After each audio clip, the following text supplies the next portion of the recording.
I'm Lin-Manuel Miranda, and you're listening to Hard Knock Life.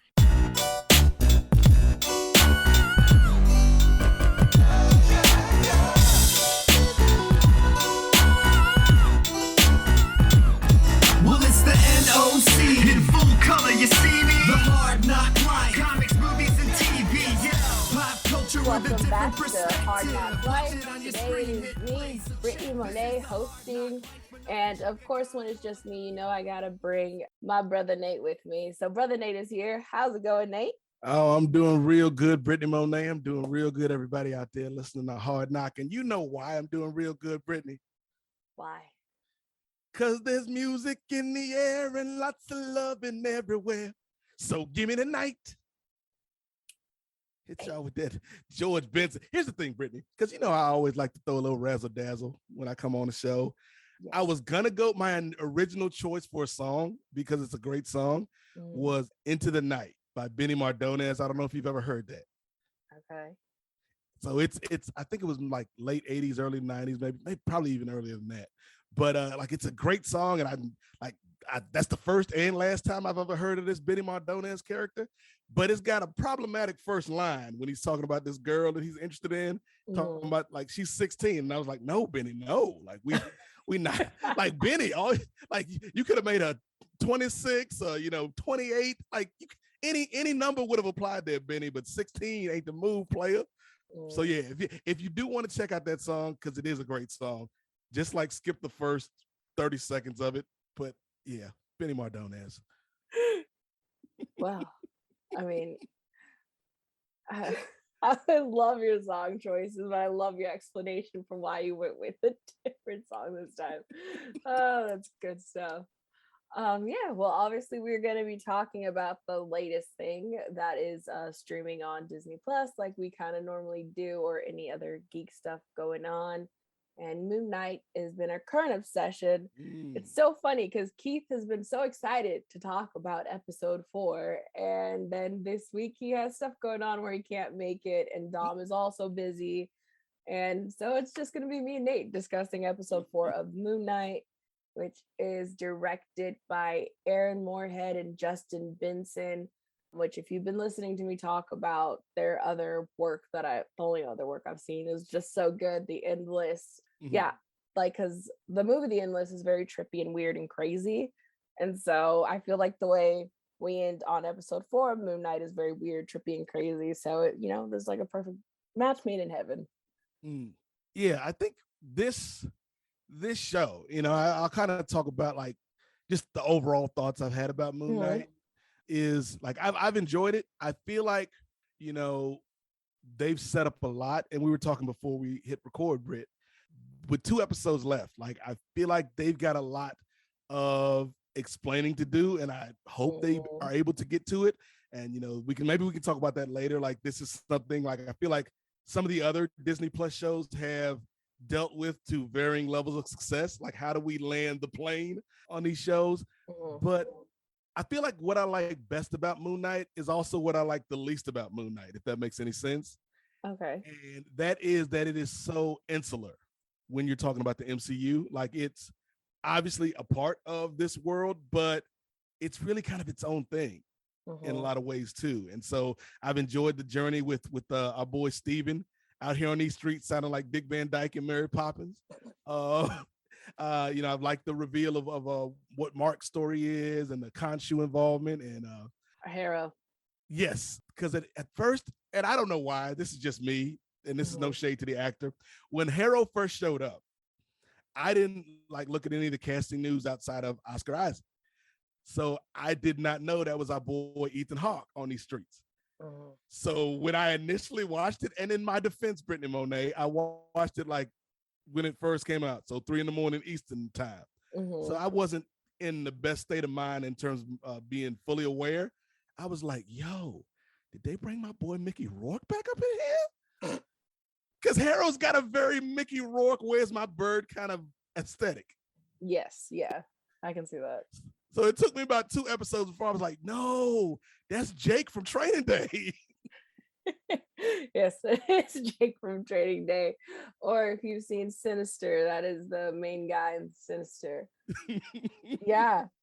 I still stand by that. If like, the proper white dude for Doctor Strange would have been Ethan Hawke, I still Ooh. stand by that. That's still gonna be what I think, but I really do think he is living and eating up this role as Yeah. Arrow. Like, he really is just, he's such a great actor. And it's no shade to Benedict. See, I think Benedict, I don't know if I've talked about it on other stuff with you, but I think Benedict Cumberbatch would have been a better Morbius. And obviously we Jared Leto's Morbius, and We've got Morbius at home, Brittany. yeah. But yes, that's basically where I've been, which I've talked about on this podcast for sure. But I know with you, I don't know if I've discussed that, but yeah. I could see it. Like I wouldn't have pictured it initially, but now that you kind of put it on the table, like I could see Ethan as a good Stephen Strange. I like him as Harrow though here because he's like, obviously he's the bad guy, but I think Ethan brings a sort of humanity to Harrow. Yes. Where you don't agree with his actions, but you can kind of understand the rationale behind them. Yeah, I really loved when he actually has a scene with Layla and in the tomb, and he's talking. I don't know, I really loved that scene between him and her. Like, I don't know, every scene he's been in, he's just been like stealing the show and like acting his ass off. So it's been great watching him. I love him. Yeah, he's been good. And I'm bad with actor and actresses' names. Like, who's the woman that plays Layla? Oh, Swarwa would know off the top of his head. I should have asked Swarwa too if he was available. I feel like if I look at Swarwa, I like her a lot. Yes, I do too. She's so good. Like, she's also really good, like in the scene with Ethan Hawke, and then like when she goes and confronts Mark later on. And she's good with Mark and with Steven. And I think the character to work, like, there needs to be kind of that history with Mark, but also once she realizes that Steven is a separate person, like, she is very caring towards Steven. And I think if she wasn't that way, like where you have that strength, but also that compassion, it doesn't work. Yeah, I agree, because she works, like you said, she works so well with the both versions of the character. And I don't know, I feel like everyone on the show is really great, and there's no one who I'm like, okay, they don't need to be on the show. Like, I don't have any of that type of feelings, or I don't feel like anything. Maybe that lady that worked at the museum in the first episode, I could have done without her. She was mean. She was mean, but yeah, like the twist at the end where you see her for a second. May Kalamawe. There we go. I was like, I was trying to look for it on his page because I know he tweeted about it the other day. So I was like, where is that? Okay, mate. Yeah, she's so good. Oh my God. Like, it just, when she confronts Mark about, do you know what happened to my father? He just also like, yeah. And I don't know if you picked up on these vibes, but like a lot of the episode kind of reminded me of the 1999 The Mummy. Yes. Yeah. Okay. I was like, I hope I'm not alone in this. Yeah. Only thing we were missing was Dwayne "The Rock" Johnson in terrible CGI. Hey, that's in The Mummy Returns. That's in The Mummy Returns. I'm talking about The Mummy 1999. But no, it reminded me of that. And then like Evie, like if you remember Evie's character or Rachel Wise's character, she was like very like, I was realizing some of Steven was like reminding me of her in a way, being so obsessed with, Egyptology, I think that's the word, and stuff. And especially when she's like especially when he's realizing who is the pharaoh that ends up being Aminet's avatar, because they have to find where her, like, what do you call it? Don't get me the line here on Hard Knock Life, Brittany Monet. Okay, well, like the name it begins with a U, but like, yeah, like they go and find that statue obviously before Harrow does, and they find out that the word is, it's buried with a pharaoh who turns out to be Alexander the Great. Yep. And that whole like Steven discovering who it is just reminds me a lot of like some of the stuff we saw with Evie's character in The Mummy, and I don't know, it was just very reminiscent of that to me. And then let me ask you something, Brittany. Yes. We were talking a little bit about our boy Stevie Grant on these streets. Mhm. So I remember when we first saw the trailers for this, Mhm. you were not all about this man out here with this Cockney accent and whatnot, or an No. attempt at a Cockney accent. But the more I watch the show, and maybe it's a function of you get used to something, and we've spent a lot of time with Steven so far, Mhm. but I feel like, and Steven's just a more genial character. Like, I like Steven more than I like Mark, and I don't know if that's Yes. what I'm supposed to be feeling right now. Yeah, and I remember because we discussed this when we did the Disney Plus Marvel Day Mm-hmm. trailer thing when we discussed it last time. Yeah, I really love Steven a lot more. He's so sweet and you're rooting for him and you feel like I don't know, you're rooting for that personality more, unfortunately, Yes. than Mark. Like you said, he's so sweet. And yeah, the accent takes a minute to like get used to, but now I'm just like, oh, that's sweetie pie. And I like when he's like, just me and you on the open road, and then like he stops the car and he's like, oh. I think it also works because now that we're out of London, like there's not enough actual British accents to compare it to. Yeah, that too. But I even like his Moon Knight suit, like, and I know it's like not the quote unquote real one. I mean, it is real to Steven, but I like he got that drip with Steven's suit versus Mark's. Like I kind of like that one better. Yeah, that one is the Mr. Knight, which I know, and I don't know if you've heard, but in the comics, Mr. Knight is supposed to be more like suave and cool and a little bit even in like just basically not how Steven does it. So everyone's upset that Steven's version is more like Deadpool. Oh wow, I didn't know that. I didn't know there was a controversy over Mr. Knight. Yeah, there has been, but like I wasn't super familiar with actual Moon Knight stuff in the comics because he's one of the characters that I was just like, oh, okay. I kind of like was all right. Never really read too much. So yeah, but people who actually have really spent time with Moon Knight, they're like, no, it's not right.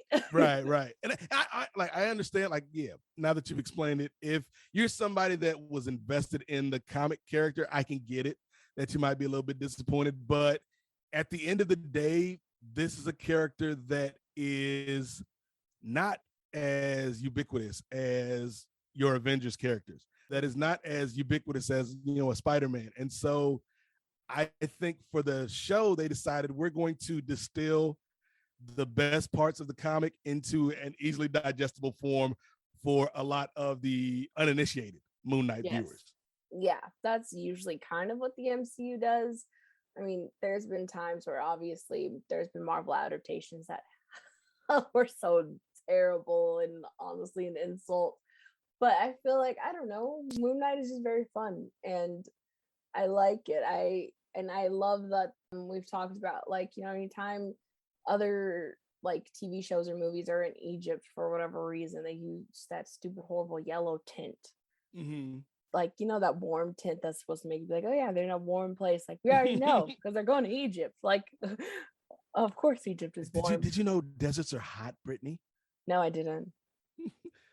So we're trying to convey through this color filter that we're throwing on the screen. Like, I mean, I feel like sometimes it can work and other times it's like, no, you don't need that. And I feel like it always happens. So it's nice that the show doesn't do that. And, everything that Suarez said about the show, like, I know he's not the only, Swana person's voice that matters on this. But, I feel like when you hear at least someone who is from that group being like, yes, this is like great, you kind of feel like, okay, I don't have to worry about being too problematic. And I don't know. It's fun. This show's been fun. And this was the show that I was very like, I don't know about this, but hey, I think that helps too in terms of your enjoyment because I feel like for the first round of these shows, the expectation level was super high, particularly because we were in the middle of a pandemic and people needed content. Whereas like with Hawkeye, with Moon Knight, probably with Miss Marvel, like people are just kind of like, okay, cool. Like these shows are premiering on a platform that I'm already paying for. Let's just have a good time with it. Yeah, it is very much a good time. Yeah, I'm very interested to where it's going to go just because of where it ended. And like you said, there's only two Yeah. episodes left to wrap up this. Okay, so yeah, story. let's talk about this ending, Brittany Monet, because we had all the the stuff going on in the tomb and whatnot. We saw that man Alexander, but then your boy Harrow shows up, puts two in Stephen or Mark. I can't remember who he was at the time. It was think Mark. Okay, so he pops two in Mark, and then Mark wakes up in a mental institution or some type of medical facility. No, actually, it starts off with before he wakes up and he falls into the water, and it's a very cool, eerie shot. And then all of a sudden you see this young Black kid who's maybe like 13, 14 years old, and they're like, they're talking to someone, and then all of a sudden, the movie was so spot on, like in its kind of grandioseness and its cheesiness. Yes, and it's what like, are we gonna do, Dr. Grant? Yes, and first you don't know. I think that it's like Stephen Grant. They take a minute to say that that's who that is, and it's like obviously you're kind of like, what is happening? Like I remember when that scene first started, because that's what it starts off. I was very like, what am I watching? Right. Like this just switched to something else entirely. I thought something was wrong. Like I thought there was a glitch in the system or whatever. So I was very thrown off. And then all of a sudden they're like, oh, Stephen Grant. And then, it's like, what? And then you realize it is. And then Harrow's talking about the DVD, and he's like, this is a really like fun watching it. And you're just like, what is happening? And you're slowly like coming into like, oh, this is a mental institution. And then you start seeing little bits that call back to all the previous episodes, like the fake police people, the cupcakes on the tray, there's a goldfish, and the man calling out Bingo is the statue guy that Steven was talking to. Like, there's all these callbacks that it was just the slow reveal of like you realizing that they're in like, but Harrow's office looks too much like an Egyptian tomb or something for it to be like a legit mental institution. I will have to say that. Like, he just got a good sense of style. His interior decoration is on point, Brittany Monet. Yes. Do you want to talk down the rest of that little like bit that happens, because it's so good? Yeah. So this is what I was talking about earlier, where it's kind of like this really insular show, and I feel like, and I'm speaking for myself and maybe a lot of people that are listening, this is a show that I'll probably have to go back and rewatch to catch everything. Even more so than something like Loki. I think this is so kind of layered, and it's got elements of Legion, the FX show, in it in bits and pieces, where we're trying to figure out like what's real and what is going on in the head. And so turns out that Mark is in this mental institution and Harrow is his psychiatrist. And and he's trying to get Mark. He's trying to get him to take a pill, isn't he, or take his meds? He's trying to get him to like admit because that there's a something lot that of makes him. Yes, I was saying like there's something that makes him like try to get up out of his chair. They sedated him, but he's trying to make him realize that all of your delusions, yes, come from this movie called Tomb Busters. And if we don't get one of these little Marvel, I know they don't even really do the one shots no more, but we need that Stephen Grant Tomb Busters one shot. Yes, I would watch the hell out of that. Oscar out here looking like a broke Indiana Jones. Oh my gosh. And it was, I don't even know who that was on who was playing him in the Dr. Stephen Grant. I was like, who is that actor? Because he looked familiar, and I was trying to place him if he had been on the show already as someone else. Right. Was the sidekick, was he anybody that we've met already? I don't think so either. That's why I was just like, unless he was a little kid that we kind of didn't really pay attention to in episode 2 when they're at the like his Harrow's like whatever that place is where he has all his little city, the town or whatever. Yeah, unless there's someone there. Right. See, that's why I'm gonna have to go back and rewatch. But yeah, like so Mark escapes Harold's office. He's trying to escape the facility, and then he hears banging on the door, and he investigates, and it turns out our boy Steven is trapped in a sarcophagus. And they had a really cute moment where he's like, "Are you real?" He's like, "Yeah, are you real?" Yeah, and then they hug. I was like, "Oh." Yes, and they're like, "Wait, okay, what's the last thing you remember?" And Steven's like, Harold shot us. Harold pulled out the blicky and let two fly, mate. And then those two they escape, they're running through the hallway, and then there's another sarcophagus that we see where someone is banging to get out. But they don't focus on it too long, because as they're about to walk through the doors, someone else walks through the doors, and it is the hippo goddess, which I can't remember her name right now. She walks through and she's like, "Hi," and then they both scream. And I love instant meme with that scream. Yes, and I love the difference in their screams. And then I love that Steven was trying to wave hi back, but also screamed and terrified. Such a great moment. Yeah, I thought that was awesome. Again, okay, so then she is Taweret, the Egyptian goddess of fertility and childbirth. Okay, and I was trying to figure out if that was the avatar of the lady who was talking to in episode 3. That seemed to have a thing with Khonshu. I was like, is that right? Is that who that was? I'm not sure, but I can't remember. But yeah, there's so many things in this show we'll have to go back and rewatch. Yeah, so now I'm just like, what is real, what isn't? I do feel like Harrow has trapped him in some weird reality thing. But also, so that's my question. Okay, because you're putting out the theory that Harrow is doing it. I'm saying I think this might be, even though allegedly we saw him leave or get got, I think it's Khonshu. It's Khonshu.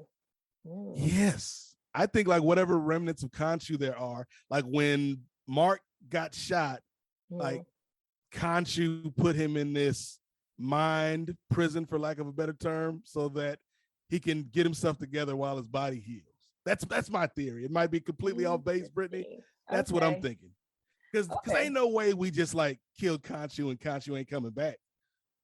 Well, Khonshu's technically not dead. He's in the statue, and then until they release him from the statue, he's stuck in that statue thing. Hibiscus, whatever it was called. Yeah, Khonshu can make moves while he's in the statue. Yeah, because so can Aminet, obviously. Yep. That's my theory. I'm saying it's Khonshu that put Steven in this Mark in this place.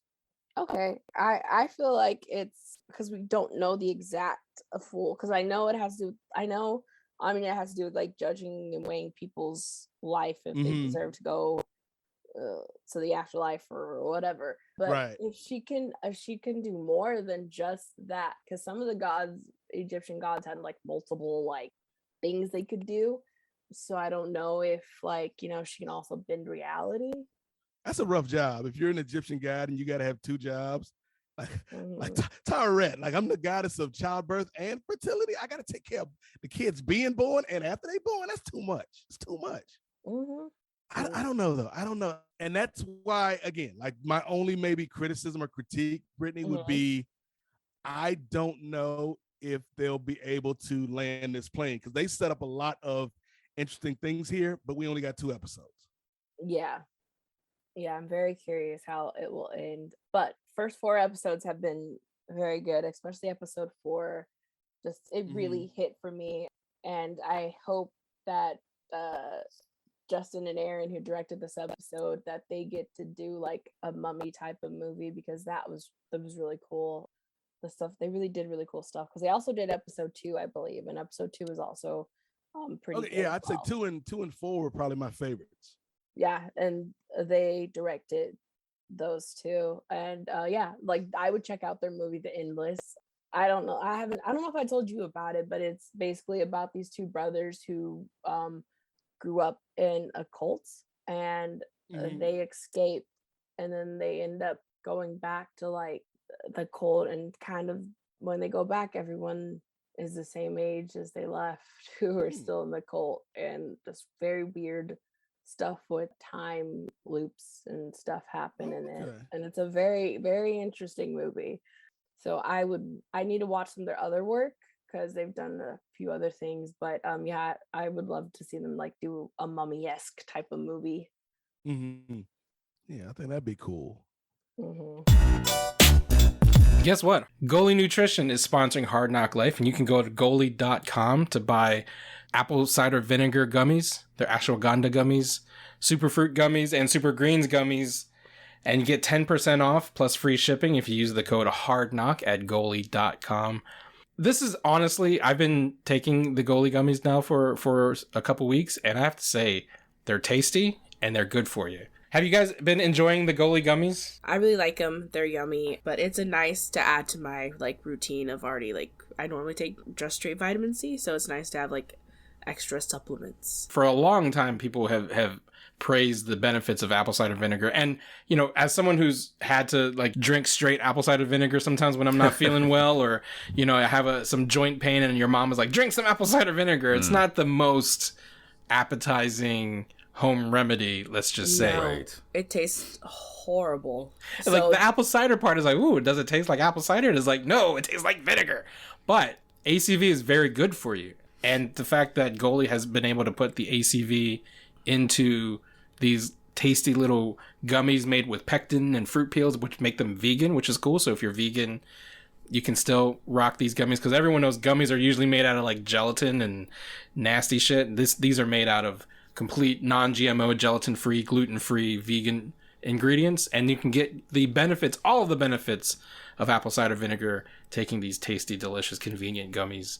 So go to goalie.com and use the code HARDKNOCK, that's HARDNOC, just like the podcast you're listening to. Get 10% off your purchase of Goalie products and free shipping. It's a much better delivery device for that apple cider vinegar. Yeah. These Goalie gummies are great. You get it, and it's a delicious little candy. And I've been enjoying the Superfruits one. I did feel kind of refreshed after taking a few of those. Yeah, no, but I'm loving them so far, and they're definitely tasty. If you just want tasty gummies, at least just eat them for the yumminess. Yeah. So go to goalie.com, use the code HARDKNOCK, HARDNOC, get 10% off your purchase and free shipping at goalie.com with the code HARDKNOCK. So do you think, Britney, like let's look forward. So after episode 6, right? Of ostensibly, like Mark and Steven will have some type of understanding. And Moon Knight will be like a full-fledged character in this universe. Do you see Moon Knight as being somebody that like is in the movies, or do you feel like this is a character that works best alone and not with other people? I feel like he's an alone type of character, unless they're gonna do like a Midnight Suns type of like movie, or you know, I feel like he will work best in that type of like, if it's him and Blade and Ghost Rider and right. You know, like if I feel like if those characters kind of making a team, I think that is the team. I could see that, but yeah, I don't know. And I feel like Oscar Isaac too is okay with doing more of like show stuff right now than like doing another big movie with Disney, just because we know his thoughts on how he was very upset with how Poe's story ended in Star Wars. So yeah, I feel like he's probably, even though like it's a little bit of different company, like it's different sides of the company, I feel like he's gonna be like, no, I want to stick to the shows. So we'll I didn't even see. think of Blade though. Like I could totally see interaction there, because those feel a little bit more of a piece with each other. Because I feel like I think they are part of Midnight Suns. I think it is Moon Knight, Blade, I think Doctor Strange actually, and Ghost Rider. I think that's the actual team in the comics. But I feel like, I don't know, I feel like the Doctor Strange we've been presented with is not the one that I would see in part of Midnight Suns, unless I mean, look, the thing is, Brittany, Doctor Strange, you know, no disrespect to that man, he ain't the Sorcerer Supreme right now, so we could get Wong up in here with Blade and Moon Knight and Ghost Rider. That would be cool. That would be cool. unless they did, because I feel like they're gonna bring the Doctor Strange that we see in the What If episode. Oh, the Strange Supreme or Evil Strange. Yeah, I feel like that one, I could see him rocking with like the Ooh. Midnight Suns crew. Interesting. I could. So much stuff is gonna be revealed out of that movie, I feel like. Oh yeah. Speaking of that movie, because there's a rumor going around that about, I don't know if you heard, the rumor is that Deadpool will be in the after credit scene of Multiverse or Madness, of the Multiverse Madness. It's going to be him dealing with the Illuminati, which we kind of, or it was kind of hinted at in the end of Deadpool 2 that he was going to be dealing with them. And then obviously everyone thinks that the version of Professor X that we see is the Illuminati version. So that's kind of the rumor that's circulating right now that with regarding Deadpool, since they did announce the director and everything for Deadpool 3. So okay, I like that rumor. Like it makes sense. If he's going to show up first anywhere, it would be in a movie that is all about, we're just going to screw with the entire multiverse and anybody can show up. You never know who might pop up in this particular motion picture. Yeah, I feel like there's going to be some good surprises that people are probably not even. We might get Charles Xavier. We might get, Deadpool. We might get Tyrese Gibson from Morbius. Anybody can show up. Yes, or Elektra from the Daredevil movie. What is Jen Garner doing these days? I don't know. Besides these Pantene Pro V commercials. Honestly, I don't know. I love Jennifer Garner, and I don't care what anybody says. I love her. I loved her as Elektra, and I loved her movie. I know there's some people like that movie's horrible, but I have seen worse comic book movies. Okay, that movie's fun. It's at least better than that Fantastic Four from a couple years ago. I never even seen that one. Part of me is like, I kind of want to watch it just to like, so I know. We need to watch it. Okay, we need to watch it. All right, we'll do it. We'll do it. Even though, here's the thing, like now I'm telling tales out of school, because a few months ago, me and Britney watched New Mutants. And I was certain that Britney was going to hate New Mutants. Spoiler alert, Britney loved New Mutants. So who knows? Maybe Britney will love this terrible Fantastic Four movie as well. Yeah, maybe. I really loved New Mutants. I mean, there was a few things that could have been better, but it was fun. There's definitely problematic elements, which most people who probably listen to this podcast know what they are. Yeah. But I feel like it was an entire first act filled with casual racism. Yes, but that aside, it was a really fun and like kind of great movie. And I was just like, yeah, it's such a shame that like the first act filled with racism is what brings it down, because if it was like almost a similar script, but taking out the racism and then I feel like it really would have been like a solid movie and more people maybe would have liked it. But and I think the studio didn't do it any favors either. No, with the whole like it was so sad. I think they felt that like, because it really feels like an indie movie that just happens to be like X-Men characters, and I feel like they felt that, oh, this isn't gonna work well, and I just think maybe if A24 would get behind distributing some a superhero content, because obviously everything everywhere all at once is the Michelle Yeoh movie that's out right now, which I have not yet seen. But that's like a multiverse type of movie. I've heard good things about it. Yes, everyone who's seen it is like, this movie's amazing. And A24, they're like the indie distribution company king. And I feel like if A24 got to market, New Mutants, that this movie maybe would have had a whole different life.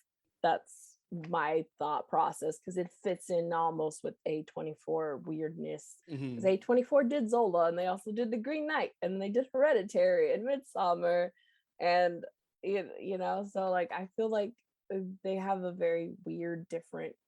All their movies have a different vibe, but like I feel like New Mutants fits in with that like realm of stuff. If that makes sense. Yeah, so that was a long way of saying Elektra's not the worst superhero movie, guys. Come on. Yes. Yeah. Have you not watched Seth Rogen's Green Hornet? Oh my God, I saw that movie, and it was, I like Seth Rogen's laugh. Green Hornet, like, yeah. I was watching. I know this is a tangent now, Brittany, but that's what we do. So I was watching ESPN the other night, and they've got the documentary series 30 for 30. And one of the 30 for 30 movies that they did, it was either last year or the year before, was one on Bruce Lee called Like Water.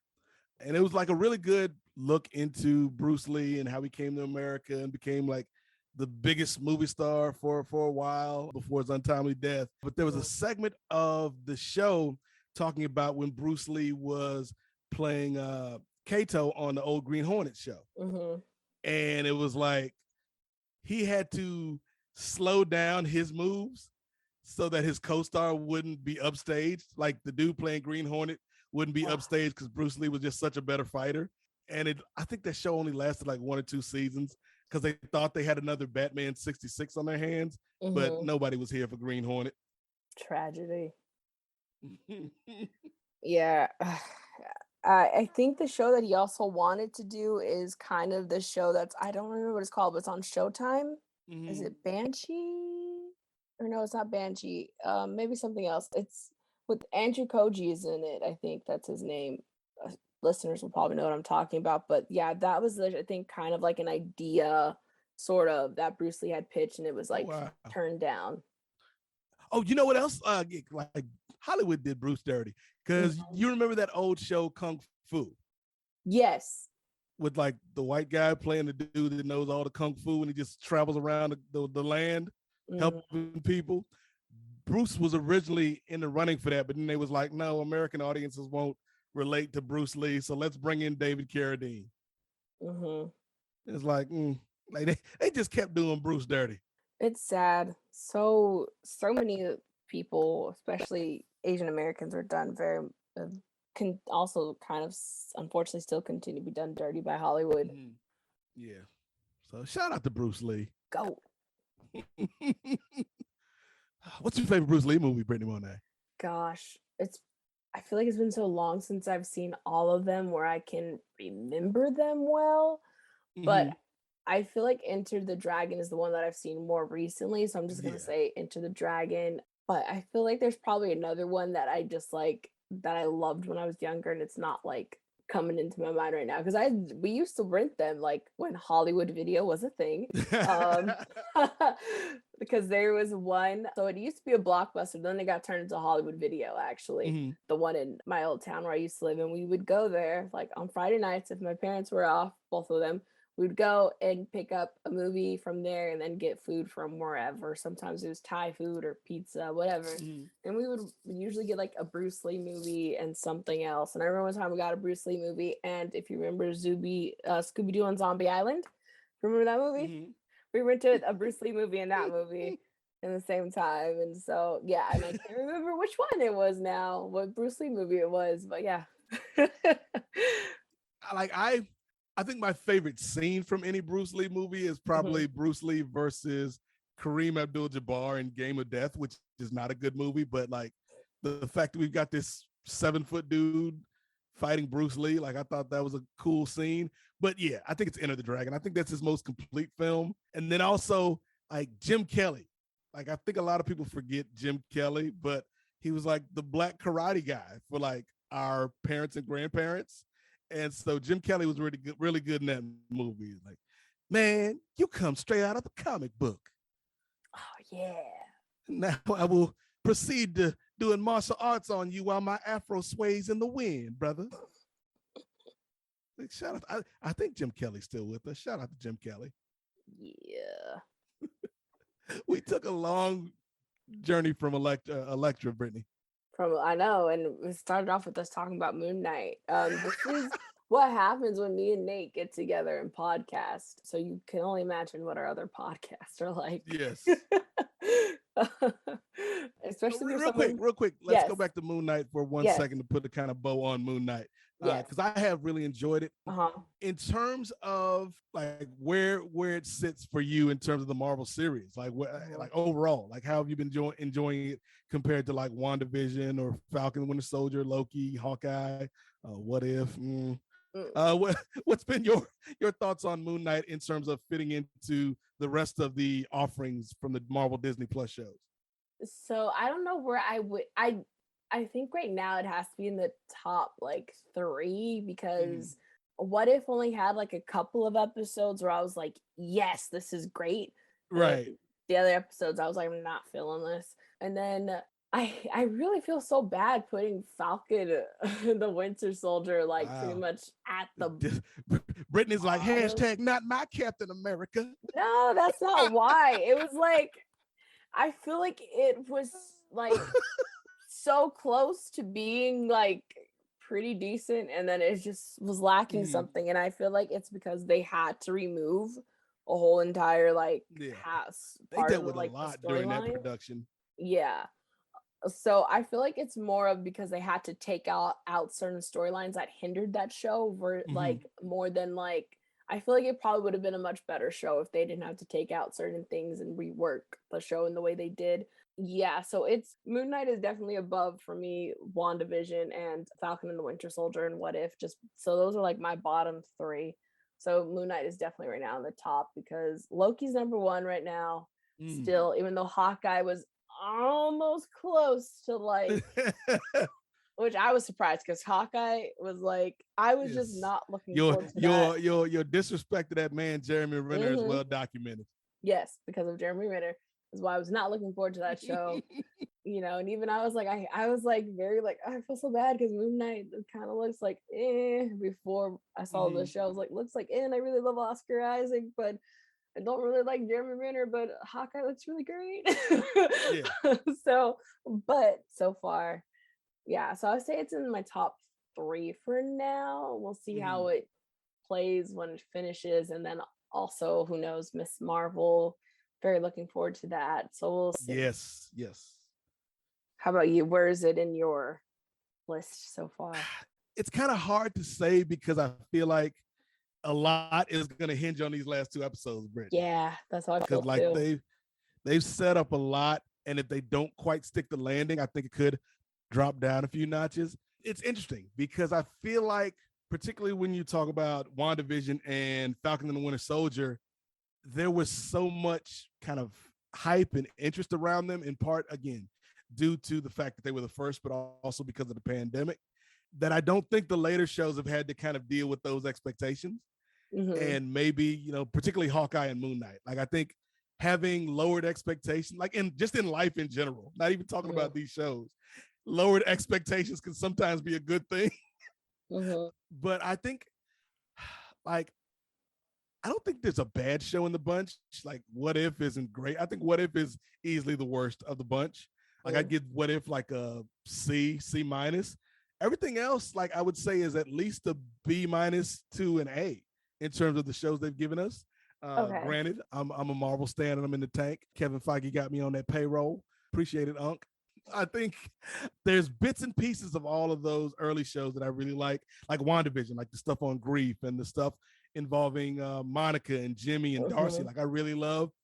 I don't think that show quite stuck the landing for me. No, that's how I feel about both Falcon, the Winter Soldier, and WandaVision. That those 2 did not stick the landing, though I enjoyed, like, I would say 90% of it, or maybe even 80, like between 80 to 90%. I enjoyed those shows, and then I feel like I only enjoyed like 10% of What If. Yes. And I think with Falcon and the Winter Soldier, like, again, like, I think everything involving Sam was perfect and just resonated. Like, even like, sometimes I go back and just watch the last 10, 15 minutes of the final episode, starting from when Sam goes to Isaiah and they go to the museum to the little cookout. Like, that's just all the emotions in that little piece. But I feel like, again, like you're saying, because of the pandemic and they had to deal with, like, I think the earthquakes and stuff, things didn't quite come together as well as it should have. So it's a bit of a disappointment, but I still love, that we got Sam to that point. Loki, to me, is a show that I had as number 1 for the longest time, Brittany. But there's a new world champion in my rankings. Oh no! And it's that man Clint Barton. Because Hawkeye again. Maybe it's because Hawkeye had the lowest of the lowest expectations. Brittany. Like the bar was in the basement for what my expectations for Hawkeye was. But I had so much fun with that show, and we got Vincent D'Onofrio. Yes. On that one as well. And so like Haley Steinfeld was great. Like I feel like every character on that show, the Black LARPers, Jack Duquesne, I liked that show a lot more than I thought I would at all. Yelena was awesome. And I love her and Kate's relationship. So Hawkeye just kind of hit me in the right spot, Brittany, where it had stakes, but not too crazy otherworldly stakes. Like I think some of the other shows did. So I got Hawkeye 1, Loki 2, and right now I've got Moon Knight 3, but Moon Knight will probably, depending on how they stick the landing, Moon Knight will probably get bumped down. All of these shows will get bumped down a notch because in my mind, Miss Marvel's going to be the one. Like, and maybe I'm setting Miss Marvel up on an impossible platform, but I am ready to like enjoy that show and watch it with my nieces, and like that's going to be the one right there. Yeah, I kind of feel the same, except for Loki for me is number one. But yeah, I do feel like Miss Marvel is the show that I'm really like looking forward to, because I actually read like the first couple runs of her introduction into the MCU, or comic MCU basically, and she's such a fun character and relatable, and I'm really hoping Iman is like, you know, gonna just kill it. So that's why I'm like very much looking forward to Miss Marvel. So yeah, that might end up being my favorite show. I feel like Secret Invasion could be like, you know, that could be pretty legit. That's gonna be a huge MCU like event. Yeah. So I feel like that one's gonna have a lot of higher stakes than the other shows. But yeah, I don't know. I'm still like, because of the whole in episode 3 with Moon Knight and them moving the stars, I'm like, this has to affect the world and the universe. Like there has to be some type of effect. Like this has got to affect all the other stuff. So I'm very like Doctor Strange or Wong should have showed up and been like, hey, what's going on over here, man? Exactly. Like, who messing with the sky? Like that's why I feel like you said, like the thing that you like and least like about the show is that it's its own thing and you don't know where it quite fits in the MCU yet. So you're like, oh, this has to affect it. And then at the same time, you're like, I don't care. I'm enjoying what they're giving me, you know? Yeah. So it's like, yeah. So we'll see. I'm really hoping it sticks to its landing. Yeah, but all of these shows in their own way have been good and fun. Keep making them, Feige, because I'm giving you $12 every month anyway. So keep that content coming. Yes. And give me my Star Wars stuff, which I know I'm getting, but you know. Yo, that's how crazy the Marvel stuff is, Brittany. Like, I'm so behind on all of the Star Wars stuff because, like, I'll go on Plus and it's like every now and then I'll go in with a plan. Like, I'm watching Moon Knight today, or, you know, I'm going to watch Shang-Chi when Shang-Chi first hit Disney Plus. You know, that's what I'm going to watch on the platform. And then there's other days where I'm like, I've got a rare free day off from work and I just want to watch something. So let's see what's on Disney Plus. And I got all these tabs, Brittany. And it's like, you know, I could watch Cool Runnings, or I could watch I could start season 2 of Mandalorian. But there's so much over here on this Marvel. Like, it's like, I'm like Pookie from New Jack City. Like, it kept calling me, man. I had to keep going back to Marvel. I understand. I don't know. I like Star Wars a lot, obviously. And they put like before the Marvel tab was already cracked for me, Brittany. But now that it came out with like some super duper crack, because they done brought the Netflix shows on, and now I'm starting Luke Cage again. It's like yeah, they got me, Brittany. They got me. I know they do, and I'm pretty sure you're gonna see some of those people again soon. Go ahead, write the check for everybody except for you know who. I feel like they're not gonna recast him.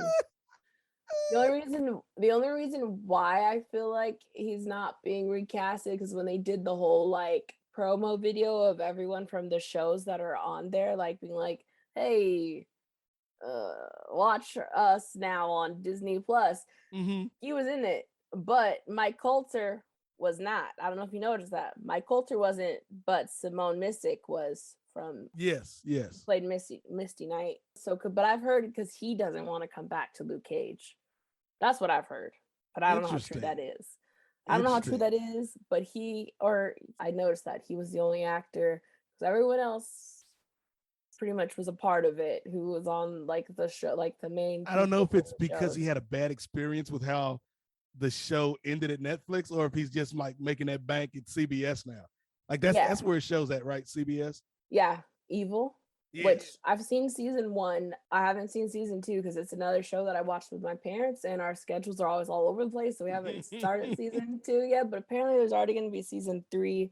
But if you haven't watched Evil, like apparently it's popular. Like I haven't watched an episode.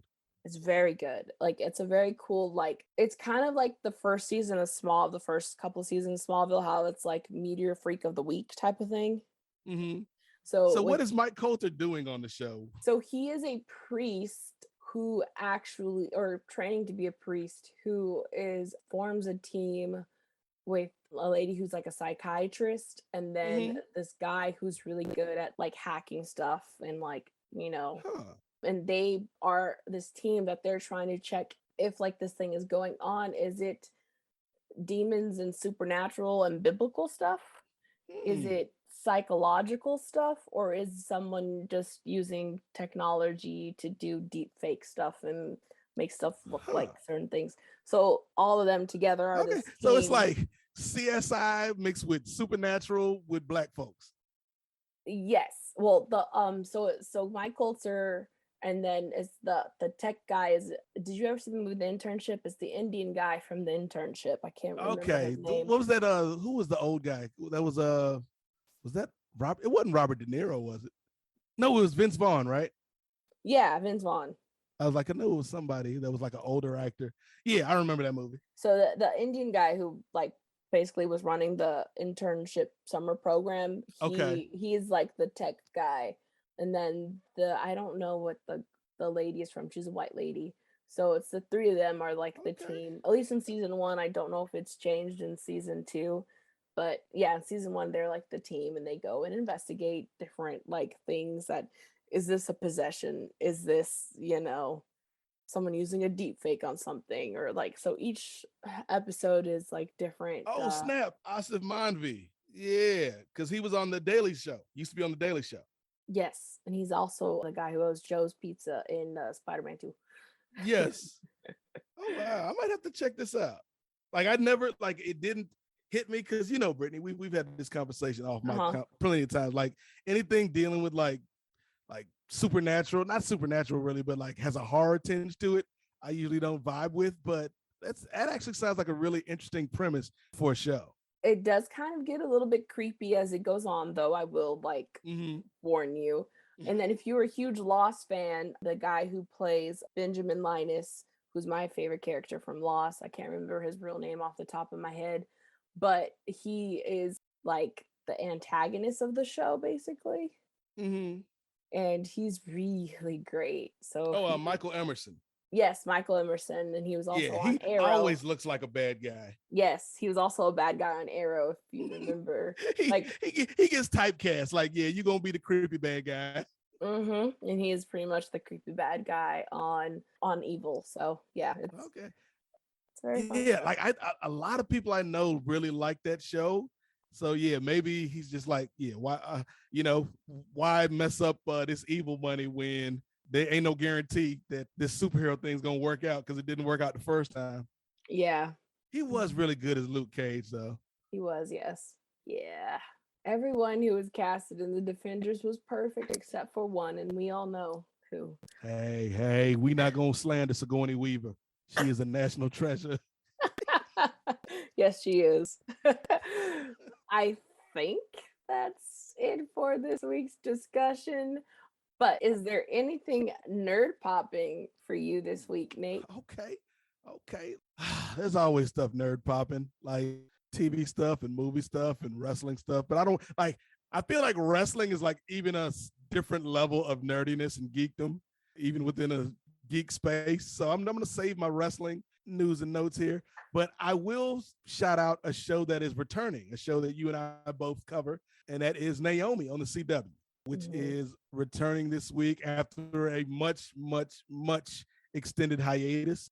Do better, CW. If you haven't started the show, like, it's a really interesting series based on Brian Michael Bendis's book for DC and stars Casey Wallfall, and it's produced by Ava DuVernay. And I've really enjoyed it so far. You know, you and I have been talking about the show every episode. And so, you know, they haven't announced whether or not it'll be renewed for season 2. They have announced they're doing a 2-hour season finale next month. Season finale. I'm glad I didn't say series. I had to double check. If you haven't started, I say now is a good time to try to kind of catch up before it comes back this Tuesday. It's a really easy watch. Like, it's not something that has a lot of deep backstory and history that you got to kind of get into. And it's fun, man. So hopefully it gets a second season, but it's coming back. So check it out. We can get them ratings up, man. Yes, it's such a fun show. I love talking about it with you. And Brian's book is really good if you haven't checked it out. Nerd popping for me, though. And the second season of the book is out now. Yes, that's true. It is. I'm waiting for it to be all on paperback so I can read it in one read, because I prefer my comics. Like, I do not have the patience to buy it issue by issue.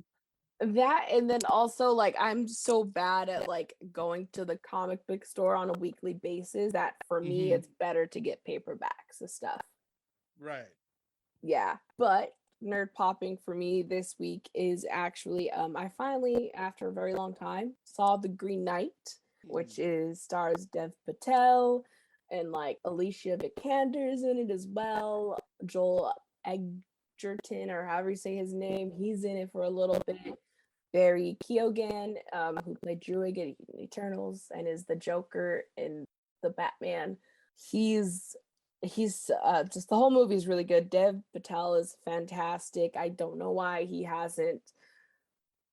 don't know why he's so under the radar. I think I mean, I know why, but like, I mean, we know why, Brittany.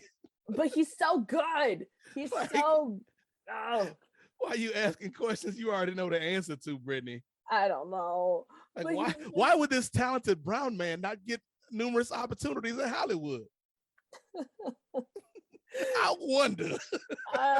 He's so good, though. Dev Patel is so good. I highly recommend The Green Knight. If, like I was talking about, like, if you're someone who's like, I really like the weird indie vibes that A24 does, The Green Knight is another like hit out the park for them. It was so fun. Me and my mom watched it last night, so it was great. And it's so crazy though, like thinking about Dev, because like my man literally was in one of the biggest movies, like sleeper hits with Slumdog Millionaire. And it's like, yeah, like he does not get used or cast as frequently as somebody that was the lead in a movie that made all this money and surprised all these people would.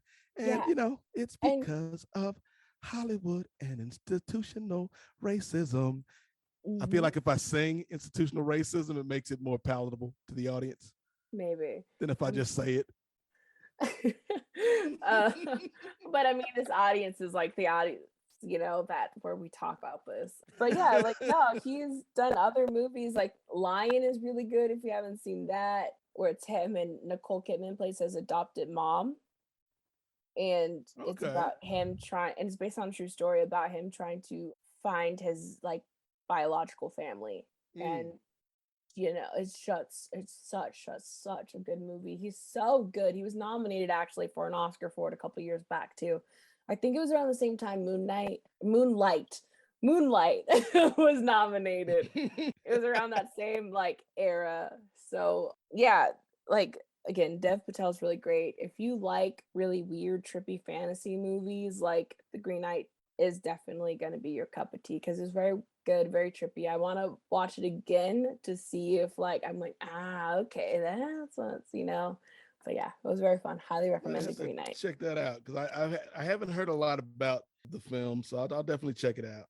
I feel like it came out kind of still when people were like, I don't know about going to the movies, and then it's like, I don't know about this movie, because but it's actually really good, and I would recommend, if you can see any A24 film, to go see them, because everyone I've seen so far has not disappointed me. Yeah, so if you want something other than Marvel and DC and Star Wars, like in Fast and the Furious, check out A24 stuff. They have a very cool, interesting Rolodex of films, like I said. And I'd never heard of them until, like you mentioned, the movie with Michelle Yeoh. yeah, like they did this movie that's out, Everything Everywhere All at Once, and then they also did Zola and The Green Knight. Like that kind of shows that they got a little bit of different, range with what they do. So yeah, highly recommend them. But where can our listeners find you on social media? All right. Well, again, thank you for having me, Brittany. Always a good time to hop on here and talk with you and the good people out there. Had a good time last time when it was you, me, and Dom. And who knows, maybe one of these days, me and Keith can actually chop it up. Keith, I don't know why that sounded so confrontational. Look here, Keith, I'm calling you out, man. But no, shout out to Dom and Keith, man. You guys do great work with the show. I listen to it every week, and not just because you're my friend, Brittany, but because it's actually a good show. But you can check me out on Twitter at @8 MOZAIK, at Nate Mosaic on Twitter. There you'll find links to all of the work that I do in the podcasting space, including a show that Brittany and I do together, the Naomi Podcast, about the aforementioned Naomi series on the CW. We are the host of that show.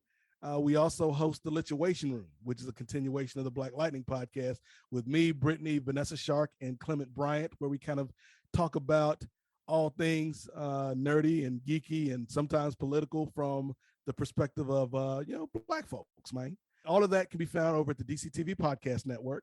And then in terms of if you guys are interested in sports or wrestling, you can check out my work over at Post Wrestling, where I am the host of 2 podcasts.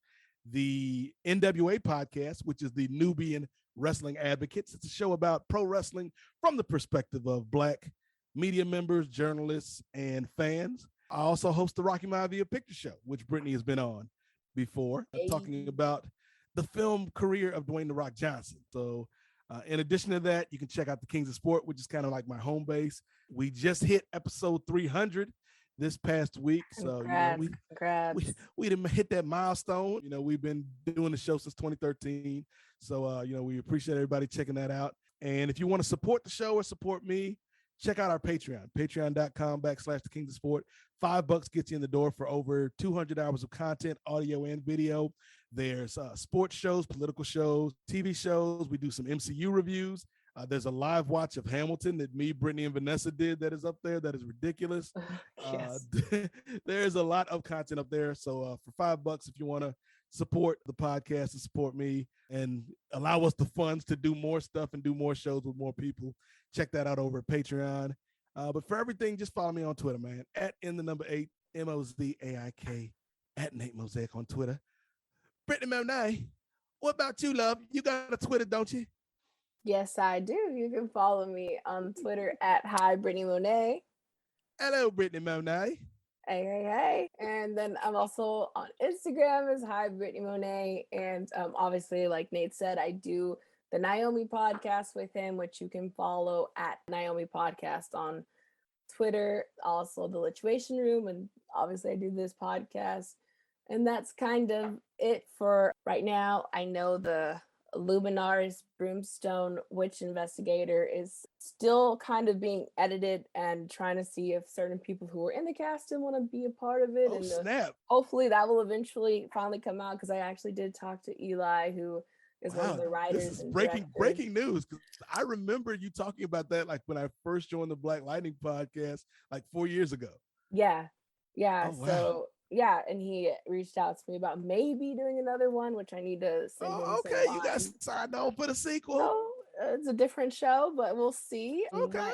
Might be throwing out a British accent, and if I get casted. Just study a lot of Oscar Isaac. Right, I know that's gonna be my framework. Oscar Isaac and Dick Van Dyke and Mary Poppins.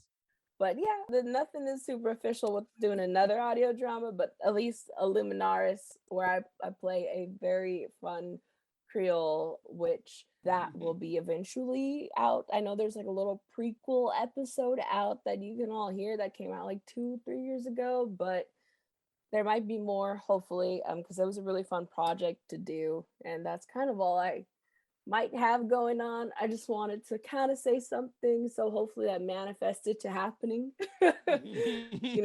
Speaking into the universe type of thing. But yeah, for this podcast at Hard Knock Life, you can check everything out at nerdsofcolor.org.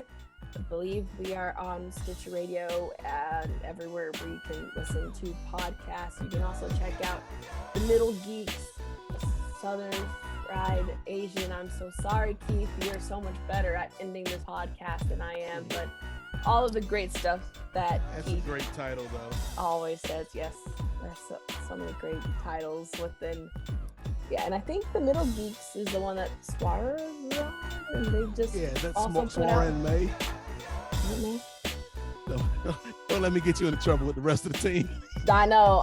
I'm so I'm so bad at remembering things. Don't worry, Yes. I forget stuff when it comes to the Naomi Podcast. Britney is our lovable Dory. Yes, so don't take Just keep swimming. don't take anything personal if I forget to name drop you. But yeah, you can check out all the Nerds of Color stuff. thenerdsofcolor.org.